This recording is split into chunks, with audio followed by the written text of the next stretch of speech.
오늘은 12지파를 통해 본 교회 진단 네 번째 시간으로 베냐민 지파와 교회, 베냐민 지파와 교회 이런 제목을 가지고 말씀을 함께 살펴보겠습니다.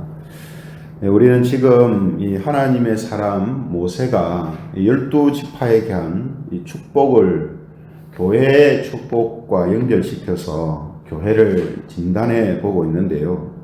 오늘은 이제 베냐민 지파한테 한 이 축복의 내용을 통해서 교회와 성도들이 가장 강할 때가 언제인가, 또 강한 그 이유가 무엇인가 하는 이 부분을 함께 살펴보려고 합니다.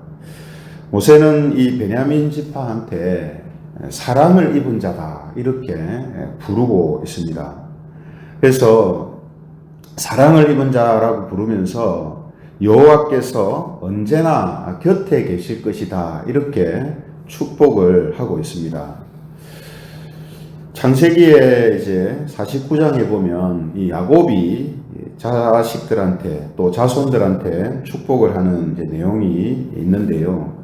이 창세기 49장에 보면 야곱이 베냐민을 축복할 때 이렇게 축복을 하는 것을 보게 됩니다.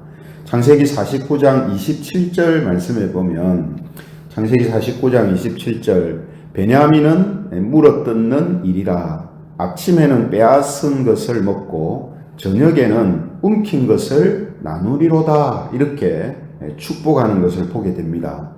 이 말은 베냐민의 이제 후손들이 아주 호전적인 그런 성향을 갖고 있다 하는 의미가 있고, 또 하나는 그들이 원수들에게 승리하는 그런 삶을 살게 될 것이다 라는 그런 의미를 이제 가지고 있습니다. 그래서 베냐민 자손들이 이런 이제 호전적인 성격을 갖고 또 원수들을 이기는 이런 이제 모습을 가지게 될 것임을 야곱이 이제 축복을 하고 있죠.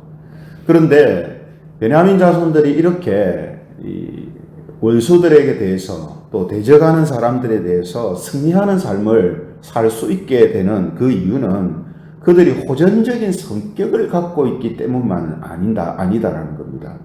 그렇죠? 이거는 뭐 이스라엘뿐만 아니라 일반 사람들도 마찬가지죠. 뭐 성격이 그렇다고 뭐 다 그렇게 되는 건 아니지 않습니까? 그렇죠? 그렇기 때문에 베냐민 자손들이 승리하는 삶, 이기는 삶을 살 수 있는 그런 원인이 무엇인가 하는 것은 우리가 이 모세의 축복을 통해서 이제 알게 됩니다. 그래서 첫 번째 그들이 이렇게 원수들에게 승리하는 이기는 삶을 살아갈 수 있는 그 원인이 어디 있냐 하면 앞서 말씀드린 것처럼 그들이 하나님의 사랑을 입은 자이기 때문입니다. 하나님의 사랑을 입은 자. 그죠? 그래서 본문을 보시면은 베냐민을 하나님의 사랑을 입은 자다 이렇게 호칭을 하고 있지 않습니까? 그죠? 하나님의 사랑을 입고 있기 때문에 이거는 당연히 이기는 자의 삶을 살 수밖에 없는 것이죠. 그렇죠? 그래서 교회와 성도들도 마찬가지입니다. 교회와 성도들이 이 땅에 있는 동안 영적인 물리적인 그런 모든 세력들하고 이기는 이런 삶을 살아갈 수 있는 그 원인이 어디에 있냐면 하나님의 사랑에 있다 하는 것이죠. 그래서 교회나 성도들도 마찬가지입니다. 어떤 육체적인 성향 또 어떤 외적인 어떤 요소들 그런 것들이 있기 때문에 이기는 삶 또 영적으로 승리하는 삶을 살게 되는 것이 아니라 하나님의 사랑이 임하고 있기 때문에 교회와 성도들은 이 땅에서 이기는 자로 살아가게 된다라는 것이죠. 이런 의미에서 로마서 8장 37절에 보면 이런 말씀이 있습니다. 로마서 8장 37절 그러나 이 모든 일에 우리를 사랑하시는 이로 말미암아 우리가 넉넉히 이기느니라. 제 말이 아니라 성경이 그렇게 이야기하고 있지 않습니까? 그죠?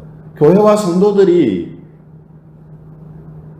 환난이나 공고나 박해나 기근이나 적신이나 위험이나 칼이나 이런 것들을 이기게 되는 이유가 어디냐면 하나님께서 그들을 사랑하고 있기 때문이다 하는 겁니다.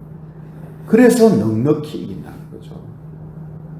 그래서 저와 여러분들도 마찬가지입니다.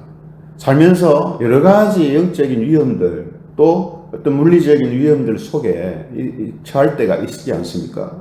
그런데 그런 크고 작은 어려움 속에서 또 우리의 신앙과 믿음을 위협하고 또 흔드는 이런 일들이 우리들에게 있을 때에 그것을 잘 넘어갈 수 있게 되는 것은 내 자신이 갖고 있는 성향이나 어떤 내 능력이 아니라 하나님이 우리를 사랑하시기 때문에 그런 것들이 이겨지도록 우리에게 일어나는 것이다 하는 겁니다. 그래서 베냐민 자손들이 이런 모습으로 살 수 있었던 가장 근본적인 이유가 어디 있느냐? 하나님의 사랑을 입은 자이기 때문이다 라는 겁니다. 그리고 이제 두 번째로 교회와 성도들이 승리하는 삶을 사는 원인이 뭐냐 하면 하나님 곁에 거하기 때문이다 라는 거죠. 그래서 오늘 본문을 보시면 여호와의 사랑을 입은 자는 그렇게 해놓고 뭐라고 되어 있습니까? 그 곁에 안전히 살리로다 이렇게 되어 있죠. 그죠? 그 곁에 안전히 살리로다.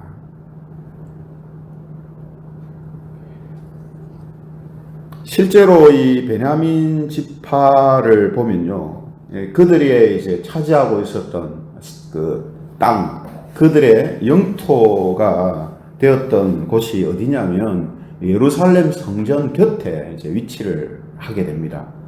그러니까 다른 지파들은 약간 다 떨어져 있지만 베냐민 지파는 성전 곁에 위치하게 되거든요. 그 위치에 어떻게 있게 됩니까? 제비뽑기로 되잖아요. 제비뽑기로. 그죠? 제비 뽑았는데 성전 곁에 위치합니다. 또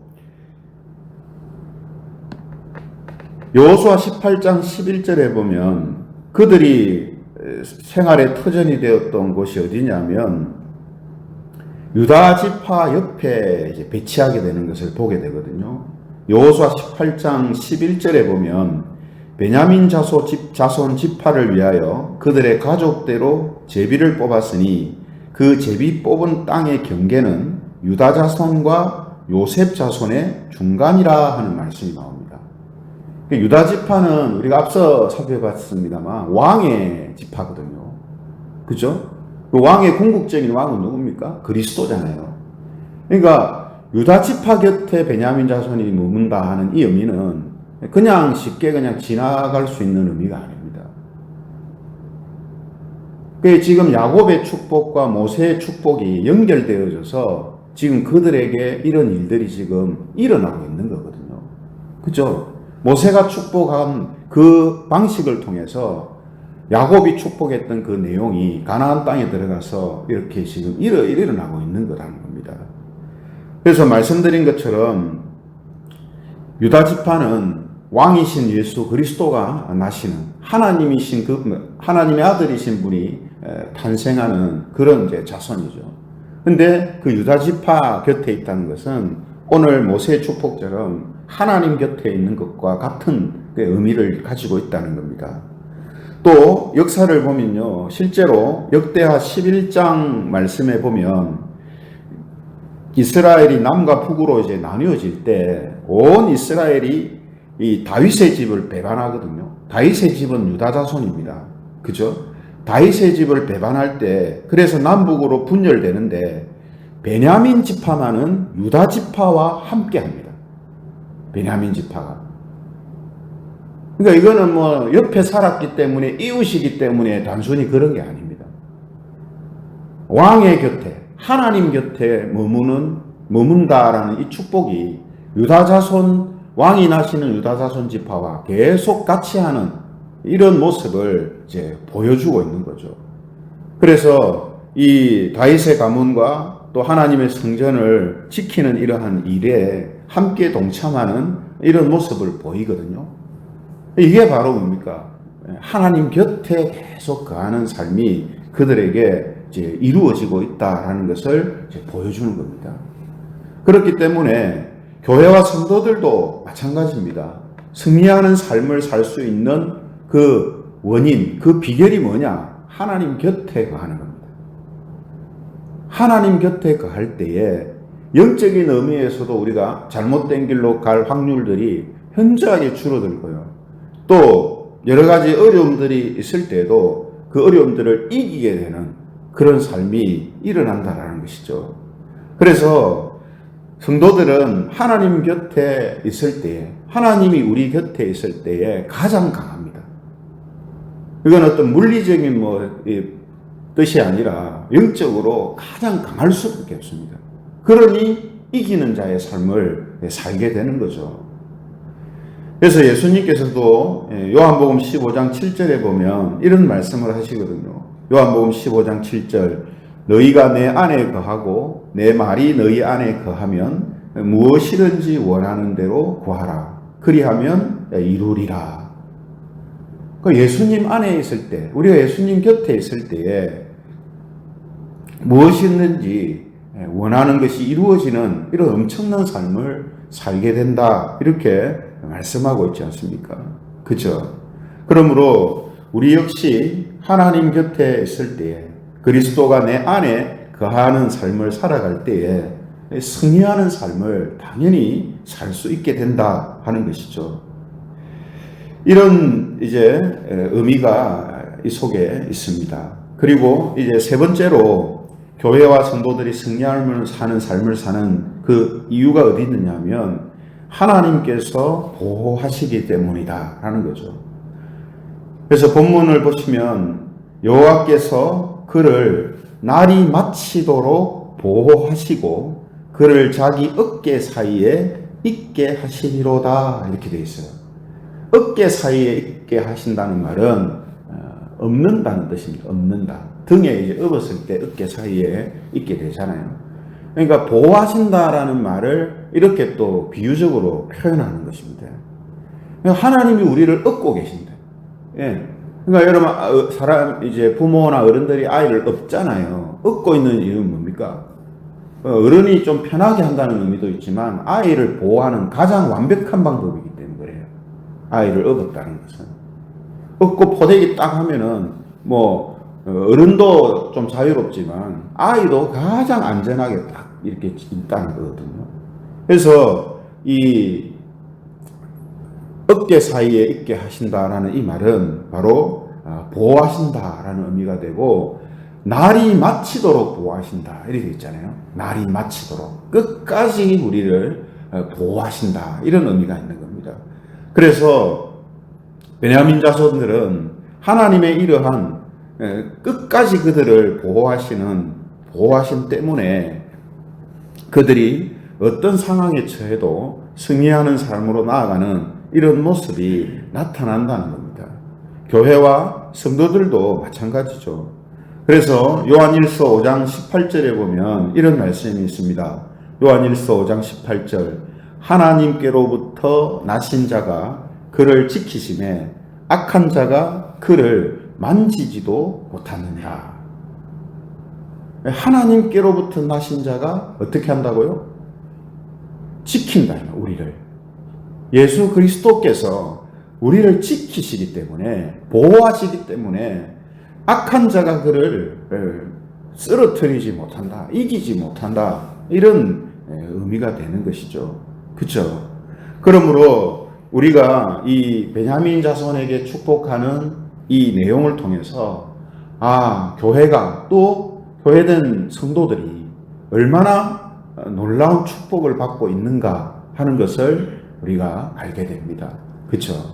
그러므로 우리가 우리 자신을 이 말씀을 통해서 진단해 볼 때에 하나님께서 우리를 사랑하시고 또 보호하신다라는 것을 분명하게 우리가 깨닫고 믿어야 되고, 동시에 우리 편에서는 내가 하나님 곁에 머무는 삶, 하나님과 동행하는 삶, 그죠? 이런 삶을 살아가고 있는가, 충분하게 이런 모습으로 우리가 나아가고 있는가, 이것을 우리가 진단하고 또 우리가 우리 자신을 점검해 보는 계기가 되는 것입니다.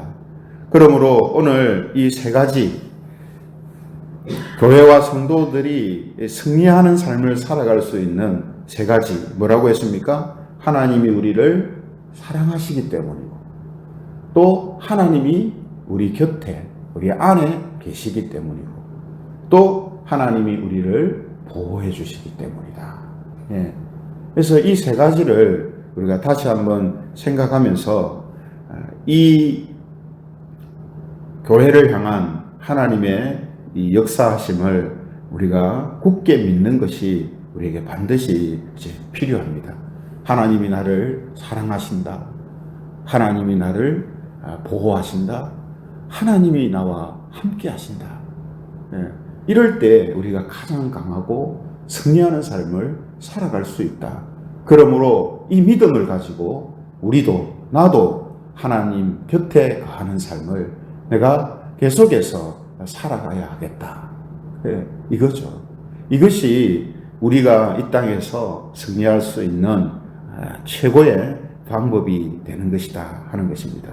그래서 오늘 이러한 베냐민 자손들에게 한 축복이 저와 여러분들에게도 동일하게 내리고 있음을 우리가 다시 한번 확인하면서 하나님과 동행하며 그분 곁에 있음을 통해 가장 영적으로 강한 자로 그런 모습으로 살아감으로 모든 죄악과 악한 영들을 이기는 삶을 살아가는 그런 저와 여러분들이 되시기를 바랍니다.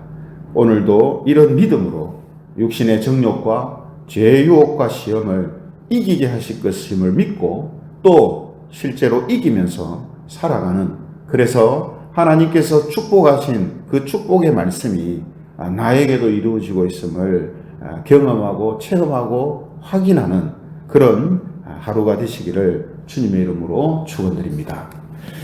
말씀을 생각하시면서 우리 함께 기도드리면 좋겠습니다. 오늘 이 세 가지를 살펴봤는데요. 이 세 가지를 우리가 알고 믿는 믿음으로 살게 하여 주시고 또 우리 편에서는 하나님 곁에 거하는 삶, 하나님 안에 거하는 삶을 살아가는 그런 생활이 되게 하셔서 우리에게 다가오는 여러 가지 영적인 그런 유혹과 시험들 또 육체의 정욕들을 넉넉히 이기면서 살아가는 그런 성도들과 교회가 되게 해달라고 우리 함께 통성으로 기도드리겠습니다.